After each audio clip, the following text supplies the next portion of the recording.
सबको जय मसीह की। मैं जतिन बब्बर और आप देख रहे हैं मसीह परिवार चैनल। जैसे कि आप सब जानते हैं कि मैं इस चैनल पे प्रभु के अलग अलग दासों की वीडियोस डालता हूं, तो अगर आपको हमारा चैनल अच्छा लगता है तो आप इस चैनल को ज़्यादा से ज़्यादा सब्सक्राइब जरूर करें, ताकि आप प्रभु के वचन को सुन सके। वीडियोस को ज़्यादा से ज़्यादा शेयर करें ताकि जिन लोगों तक वचन नहीं पहुंचा उन तक भी वचन पहुंच सके।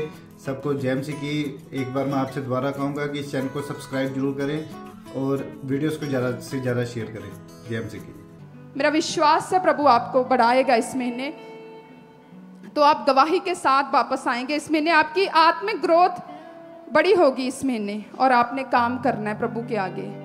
जिस तरह इसी वचन में हम पढ़ते हैं, तो वचन में लिखा है, जब इसी दूसरा तिमोथियस इसकी 1 और इसकी 6 में लिखा, कहता इसी कारण मैं तुझे शुद्धि दिलाता हूं कि तू परमेश्वर के उस वरदान को जो मेरे हाथ रखने के द्वारा तुझे मिला है प्रज्वलित कर दे। क्योंकि परमेश्वर ने हमें भय कि नहीं, पर सामर्थ, प्रेम और संयम का आत्मा दिया। कहता जब हम इस वचन को पढ़ते तो हम वरदान की तुलना किससे करते हैं? उस आग से। कहता इसको प्रज्वलित कर दे। कहता जो हाथ रखने के द्वारा, कहता तुझे मिला है, जो हाथ रखने के द्वारा तुझे मिला है, तो कहता है इसको चमका दे, इसको प्रज्वलित कर दे। कहता वरदान की तुलना हम किससे करते हैं इस वचन को जब हम पढ़ते हैं? आग से। तो मीन्स उसने कहता, तो मैंने आपको इसीलिए बोला कि वरदान आपके चमकेंगे। मीन्स जब आप जलाना कैसे? मीन्स जब हम कोई आग लगाते हैं तो उसमें हम कोई ना कोई ऐसे कुछ भी डालते हैं कि इसकी आग और बढ़े, कोई भी कुछ भी हम डालते हैं कि इसकी आग और बढ़े। तो आपकी वो वरदान, आपकी वो आग, आपकी वो फायर किससे बढ़ेगी? जब आप लगातार प्रभु की हजूरी में बैठोगे। तो मैंने इसीलिए आपको बोला कि लगातार परमेश्वर की हजूरी में इस महीने आपने ज़्यादा से ज़्यादा प्रेयर में बिताना है।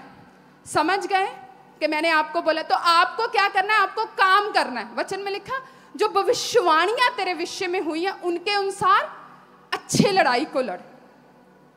तो आपने अपने लिए अच्छी लड़ाई लड़नी है, ताकि जो भविष्यवाणियां आपके विषय में हुई हैं वो पूरा हो।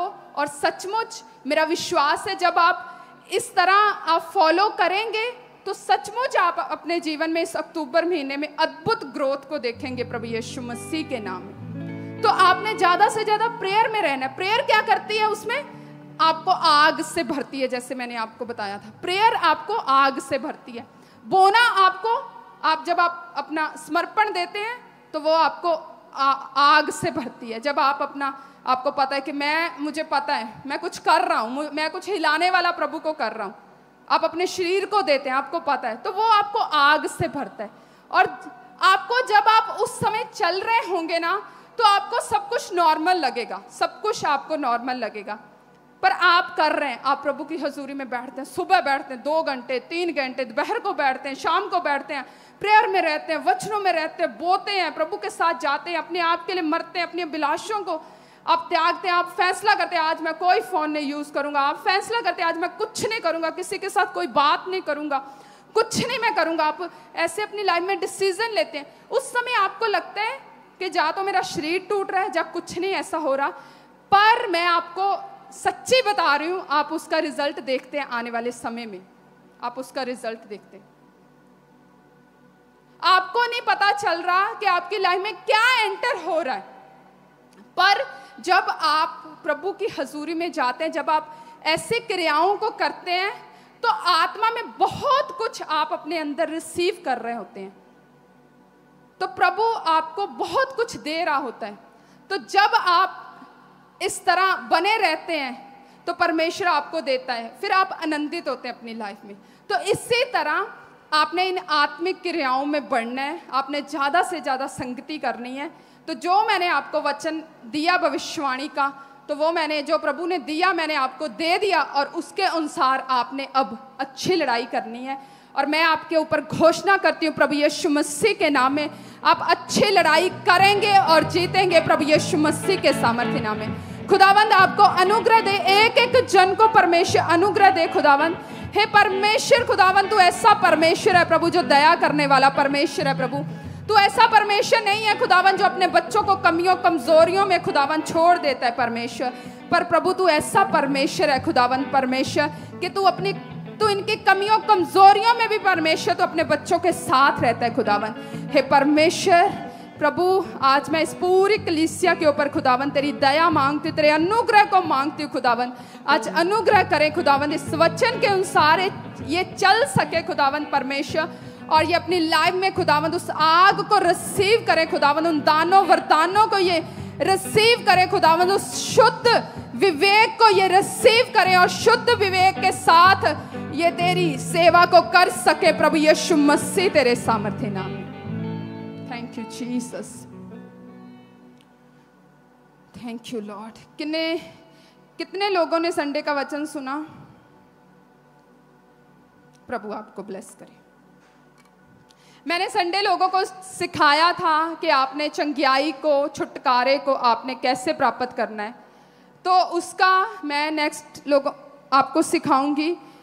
जैसे प्रभु का वचन, कुछ पॉइंट थे जो आपने सीख लेने हैं। यूट्यूब के ऊपर टीम के द्वारा अलग प्रचार जो है वो डल गया है, उसके आगे मैंने लोगों को बोला था मैं आपको नेक्स्ट सिखाऊंगी, तो मैं आपको सिखा रही हूँ आगे। तो प्रभु का वचन कहता है, मैंने सिखाया था कि छुटकारे के लिए आपको क्या क्या करना होगा। छुटकारे के लिए आपको नम्र होना है, छुटकारे के लिए आपको प्रभु के आगे प्रेयर करनी, आहें भर भर के। छुटकारे के लिए आपको उपवास और प्रार्थना में जाना है। छुटकारे के लिए आपने परमेश्वर के आगे दुहाई देनी है, प्रार्थना करनी है, परमेश्वर के आगे दीन बनना है, नम्र बनना है। तो आपने सारे उन पॉइंट को मैंने डिटेल में सिखाया, तो आपने सीख लेने हैं अगर आप चाहते हो आप अपनी ज़िंदगी में छुटकारे को ग्रहण करना। क्योंकि आप काम नहीं करोगे तो उसके लिए कुछ नहीं होगा। अगर आप सोचोगे बैठे बिठाए प्रभु मुझे छुटकारा दे, बैठे बिठाए तो किसी को छुटकारा नहीं मिला, बैठे बिठाए तो किसी को चंगियाई नहीं मिली। मैं बैठा था, प्रभु ने मुझे अभिषेक कर दिया, जा तू सेवा के लिए चुना गया। मैं बैठा था ऐसे, प्रभु आया कहता अच्छा तू बीमार है, चल तू चंगा हो जा। बैठे बिठाए तो किसी को कुछ नहीं मिलता। सबने पुकारा, सबने उसके पल्ले को छुआ, उसकी दुहाई दी, अपने आप को नम्र किया, दीन किया, तो आपको कुछ करना पड़ेगा। जितने भी लोग ऐसे बीमार हैं या जितने भी लोग ऐसे अपनी लाइफ में छुटकारा ग्रहण करना चाहते हैं, तो आपको अपनी लाइफ में कुछ करना पड़ेगा। और जब आप करोगे तो ऐसा नहीं हो सकता कि प्रभु आपके जीवन में काम ना करे। प्रभु आपको सचमुच छुटकारा देगा। अगर आप बैठे बिठाए बोलोगे कि यहीं पे घर पे मैं बैठा चंगा हो जाऊं, ना तो मैं प्रेयर करूंगा ना तो मैं कुछ करूंगा, तो वो कुछ नहीं ऐसे होगा। आप अपनी लाइफ में इंतजार करते रहोगे, वो इंतजार ऐसे बना रहेगा। 1 साल 2 साल 3 साल 4 साल वो इंतजार ही बना रहेगा। आप प्रभु की ओर देखते रहोगे, प्रभु आपकी ओर देखता रहेगा। प्रभु का वचन कहता मांग तो तुझे मिलेगा, पुकार तो मैं तेरी सुनूंगा। तो आपको उसके लिए काम करना पड़ेगा, आपको प्रभु को पुकारना पड़ेगा। इसलिए अपने छुटकारे के लिए काम करना सीखो। अपने छुटकारे के लिए कुछ प्राप्त करना चाहते हो, इच्छा रखने से कुछ नहीं होगा। उस इच्छा के लिए आपको काम करना पड़ेगा, तो तब आपके जीवन में वो होगा जो आप चाहते अपनी लाइफ में प्राप्त करना। बैठे बिठाए ऐसे कुछ नहीं होगा। तो छुटकारे के लिए आपने अपनी लाइफ में काम करना है। जैसे हम नेक्स्ट वचन को पढ़ते हैं, जब हम 1 यूहन्ना स्क्रीन पे देखेंगे, हम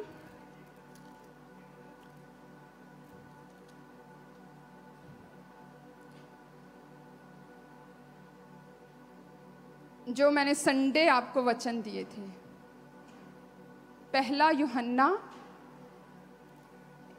1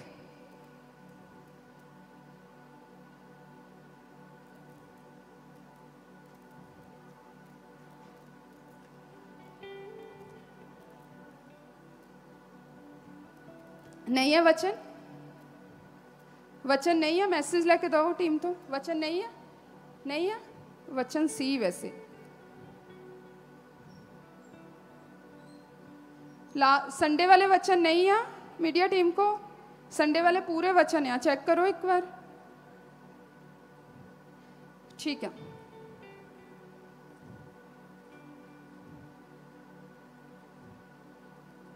एक यूहन्ना तुसी निकाल सकते हो, पहला यूहन्ना ओदी 1:7-9।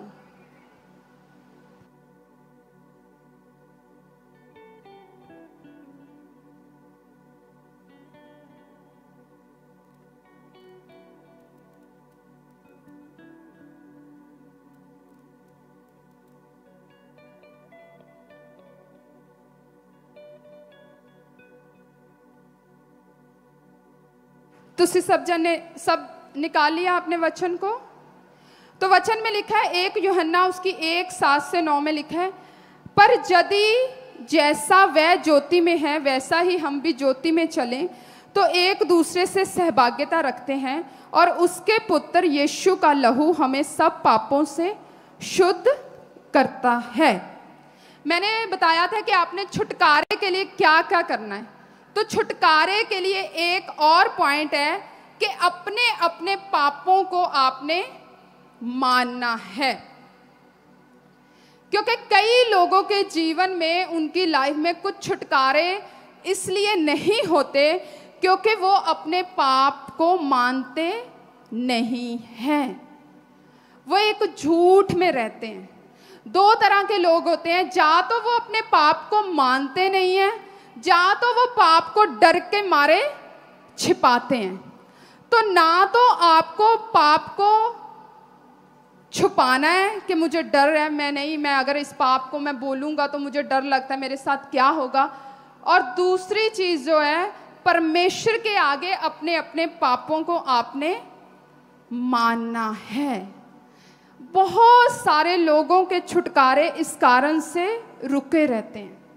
बहुत सारे लोगों की ज़िंदगियों में, बहुत ऐसे उनकी ज़िंदगियों में छोटे छोटे ऐसे उनके छुटकारे होते हैं जो पापों के ना मानने के कारण उनकी लाइफ में छुटकारा नहीं होता।